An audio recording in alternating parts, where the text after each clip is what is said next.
Okay. So I've been waiting around all morning for a shipment before I got to head out to work. We just got a small restock in right before Black Friday because we do have a pop-up event going on tomorrow. So let's go ahead and unpack what we got in, and then we're going to talk about what's the difference between buying blanks and working with manufacturers overseas doing cut and sewn. Let's go.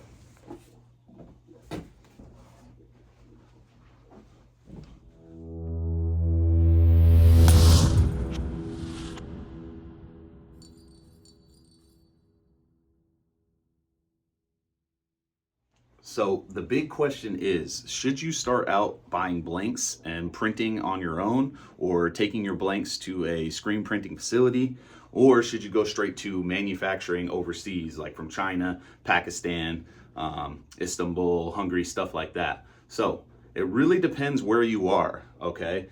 It really depends where you are. So we've done both, but I'm gonna be honest with y'all right now. I'm gonna be honest. Ever since we started AK Rome, my brand, we have only run blanks, okay? We switched from working with screen printers that charge too much to buying the equipment so we could print ourselves. So right now we use screen print just on our regular logos. If it's a 1 or 2 color pattern or design, we screen print it right here, right in this room, okay? And then we do DTF. So I'm gonna put y'all on. DTF, people don't know. People cannot tell the difference between DTF and screen printing if you are working with the right DTF company. So I'm gonna go ahead and put y'all in right now on some free game on the best DTF provider that we have been using for over 3 years, and that is Ninja Transfers. Ninja Transfers, really good. We've only had, out of the thousands of dollars we've spent, we've only had a couple orders that have messed up on a few designs. If you go ahead and hit up their customer service, they're gonna put basically a little bit of cash in your account, and they're gonna get you right, okay?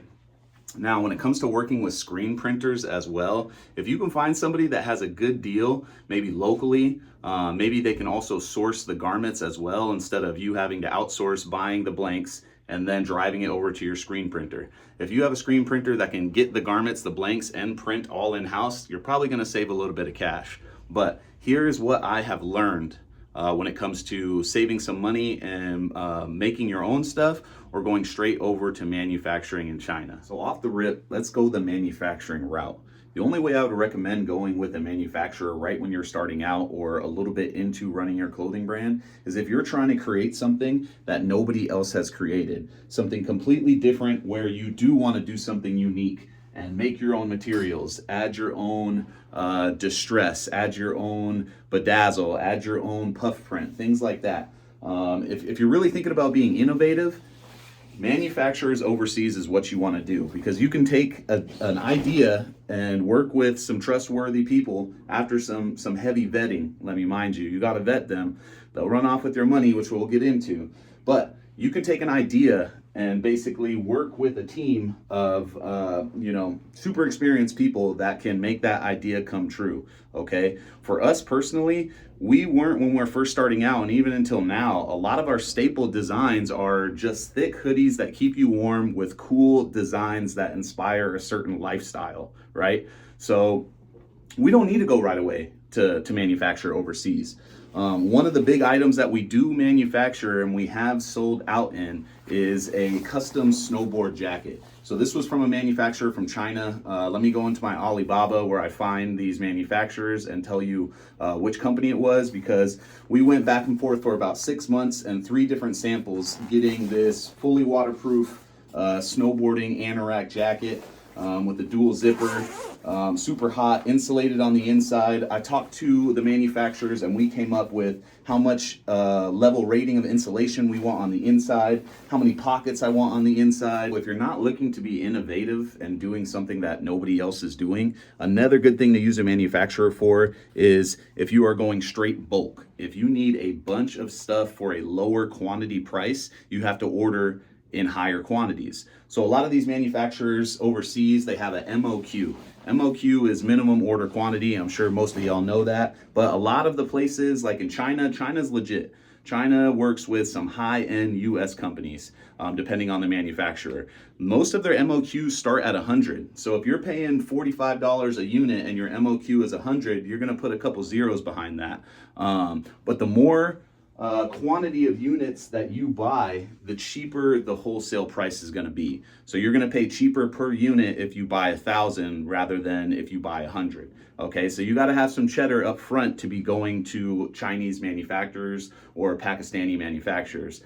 Whereas if you're just testing a new design, you haven't even tested the market yet, you could take yourself on over to Blank Apparel. If you're just doing blank hoodies, blank long sleeves, adding your own flair to it, you could buy 10 of them for a pretty decent price. Go ahead and put that on the market. If they sell out, that's when you can look for buying a bigger bulk price. So that is one of the reasons why we like to buy blanks over manufacturing first, because we test out a lot of different designs, we test out a lot of different things, and we're not sure how it does in the market. There's no reason for buying 1,000 hoodies that you just have a custom distressed design on if you don't know what's going to sell. That's a good way to be keeping that stuff on your shelf and not getting that money back in your pocket to buy more stock or make new designs.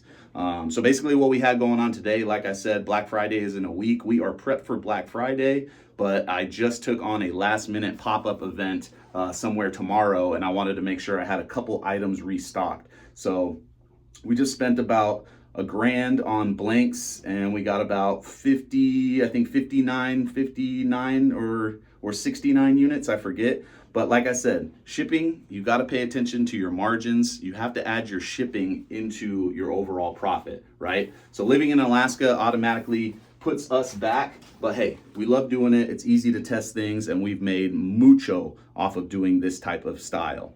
But depends where you're at. Like I said, we'll go ahead and make another video on either buying blanks from the US or going overseas for manufacturers.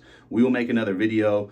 Let me know if you guys have questions down at the bottom. And if not, go ahead and check out what we got on the rest of the channel. And we're going to keep on coming out with videos. I'm feeling a lot better. The last year was kind of crazy. As for everybody, you know, when you're running things, it can get busy. But all right, we'll catch y'all on the next one. Peace. One last tip. If you are going the manufacturer route, you need to ask for samples first, fam. You got to ask for samples, okay? Do not order bulk if you have not got a sample and touched what they are going to be producing, because that is a big way to lose money, all right? Remember that.